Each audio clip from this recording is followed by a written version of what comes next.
미 국방부, 한국 이미 엑스놈들아. 고체연료 발사체 성공. 러중 일지도부가 한국 제발 말려달라고 하소연하는 이유. 지난주 전국에서 비행체를 목격했다는 제보가 잇따르는 등 소동이 일었던 군의 고체 추진 발사체 그 시험 발사 영상이 공개됐습니다. 1차 발사 때와 달리 2단부터 4단까지 엔진 연소에 성공하는 등 기술적인 진전을 이룬 것으로 확인이 됐는데요. 국방부는 이르면 2년 뒤쯤에 실제 초소형 위성을 쏘아 올린다는 계획입니다. 홍혜표 기자가 취재했습니다. 어둑해지는 서해 해상시험장. 섬관과 화염 속에 로켓이 하늘로 솟구쳐 오릅니다. 마치 거대한 불꽃이 짙은 연기를 내뿜는 듯한 모습입니다. 한때 미확인 비행체로 오해받았던 고체 추진 우주발사체의 2차 시험 발사 장면입니다. 이윽고 대한민국이라고 쓰인 덮개가 분리되며 페어링 분리에 성공한 로켓은 조금 뒤 연료를 태우며 로켓을 밀어올린 2단 추진체 분리에 들어갑니다. 곧이어 3단 추진체가 불꽃을 내며 연소를 시작하고 궤도에 의성을 보내기 위한 상단부 4단 추진체도 점화에 성공합니다. 실제였다면 정찰위성이었을 모형 위성체의 분리까지 정상적으로 이뤄졌습니다.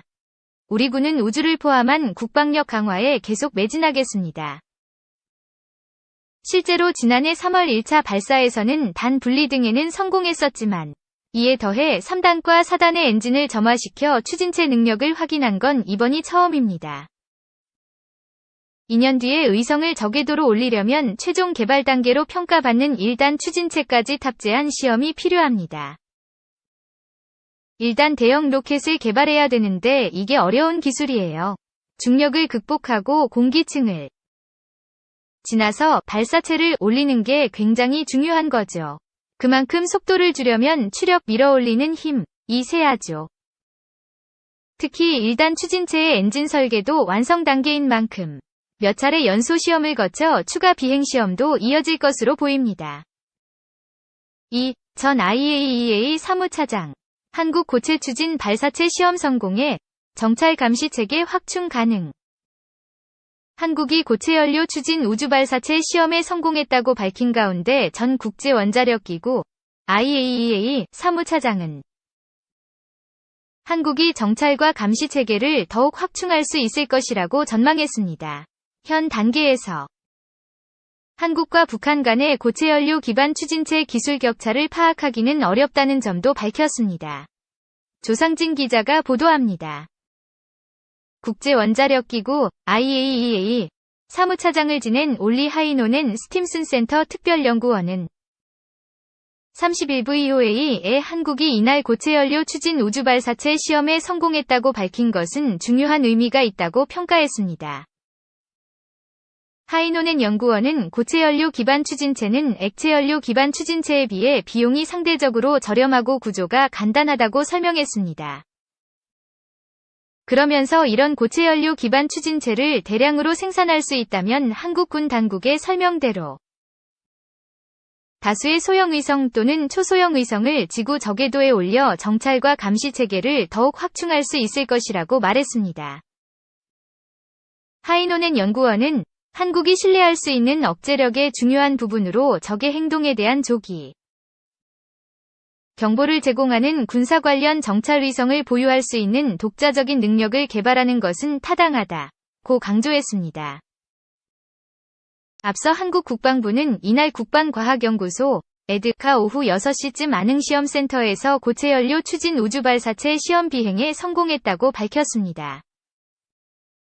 한국군 당국은 액체연료 추진체에 비해 비용이 저렴하고 구조가 간단해 대량 생산이 가능한 고체연료 기반 추진체를 소형 위성 또는 초소형 위성을 다량 발사하는 데 활용할 계획이라고 전했습니다. 한국의 고체연료 기반 발사체는 과거 미한 미사일 지침에 따라 제한됐었지만 2021년 5월 조 바이든 대통령과 문재인 한국 대통령 간의 정상회담을 계기로 지침이 종료되면서 한국 국방당국이 개발을 주도해왔습니다. 하이노넨 연구원은 고체 연료 기반 추진체에 대한 한국과 북한 간 기술 격차에 대한 질문에는 현 단계에서 파악하기 어렵다고 밝혔습니다. 북한은 국가적 특성상 개발 단계의 세부적인 정보를 파악하는 데 매우 제한적이며 한국 당국 역시 이번 고체 연료 발사체 개발 과정을 비공개로 진행해 단순 비교가 쉽지 않다는 지적입니다. 그러면서 고체 추진 우주 발사체의 기술 격차를 확인할 척도로 평가되는 단계별 분리 능력을 입증한 한국과 달리 북한은 아직 관련 능력이 베일에 쌓여 있는 만큼 향후 북한의 단 분리 능력 기술 확보 여부에 주목할 필요가 있다고 밝혔습니다. 앞서 북한은 지난 15일 서해 의성 발사장에서 처음으로 140TF 톰포스 140T 중량을 밀어올리는 추력 추진력 대추력 고체 연료 발동기의 지상 분출 시험을 성공적으로 진행했다고 주장한 바 있습니다. 하이노넨 연구원은 북한의 고체 연료 추진체 개발 이유에 대해 통상적으로 고체 연료 엔진 개발은 탄두가 장착된 미사일용 엔진과 군사 또는 민간 우주 프로그램용 엔진 두 가지 가능성 모두에 열려 있다고 말했습니다. 그러면서 북한의 경우에는 북한의 고체 연료 기반 우주 발사체 시험은 군사적 목적의 미사일 개발을 위한 것일 가능성이 크다고 말했습니다. 하이노넨 연구원은 대부분의 나라들은 신속한 발사가 필요 없는 위성 발사 등 평화적 목적의 우주 프로그램에는 액체 연료 기반 추진체를 사용한다고 설명했습니다. 반면 고체 연료 기반 추진체는 연료 공급 시간이 짧고 미사일 발사 위치를 이동시킬 수 있는 장점이 있어 발사 원점을 타격하려는 적의 공격 가능성을 줄일 수 있기 때문에 공격을 목적으로 한 미사일에 주로 사용된다고 말했습니다. 3. 에드. 고체 연료 우주 발사체 2차 시험 비행 진일보한 성공. 국방부는 지난달 30일 국방과학연구소 에드가 진행한 고체 연료 추진 우주 발사체 2차 시험 비행에서 진일보한 성공을 거두었다고 2일 밝혔다. 국방부에 따르면 이번 2차 시험에서 에드는 총 4단으로 구성되는 발사체에서 1단을 제외한 2, 3, 4단 형상으로 시험했고 2, 3, 4단 엔진의 실제 점화와 연소까지 시험했다. 지난해 3월 31일 1차 시험 때는 같은 형상에서 2단 엔진만 연소했다. 에드가 시험 비행체 TLV라고 부르는 이 발사체는 1에서 3단이 고체 연료를 쓰고 상단부 어퍼 스테이지에 해당하는 4단은 궤도 진입 정확성 확보를 위해 액체 연료를 쓴다. 통상적으로 액체 연료는 연료 분사량 조절 등을 통해 고체 연료보다 추력을 더 용이하게 조절할 수 있다. 이번 시험에서는 2에서 4단 연소뿐 아니라 페어링 분리, 단 분리, 상단부 자세 제어, 더미, 모의, 위성 탑재체 분리 등의 검증도 이뤄졌다. 국방부는 향후 추가 시험과 기술 검증을 거쳐 2025년쯤 500kg 초소형 합성 개구 레이더 SAR 위성을 500km 지구 저궤도에 올리는 것을 목표하고 있다. 연구기관 관계자는 상당한 수준이 되기는 했으나 100% 신뢰도가 필요하므로 많은 시험 발사를 더 해야 하고 위성체 개발 과정과도 잘 맞아야 한다. 며 2025년 실제 위성을 띄우는 것이 목표라고 설명했다. 1, 2차 시험에서 제외된 1단 엔진은 현재 설계가 완성된 단계이며 향후 일정에 따라 지상 연소 시험 등이 있을 예정이다.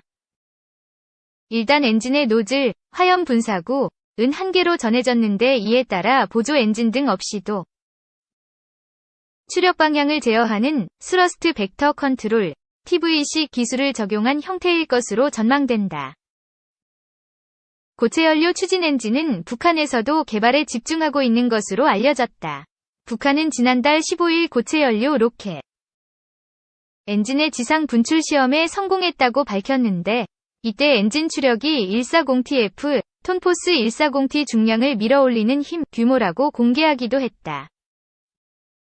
연구기관 관계자는 북한이 140TF를 만들었다고 발표했는데 그에 대해 평가하지는 않겠지만 우주 발사체를 궤도에 올리려면 140TF를 훨씬 능가하는 추력이 필요하다 고말에 개발 중인 발사체 1단 엔진 추력이 더 강하다고 설명했다.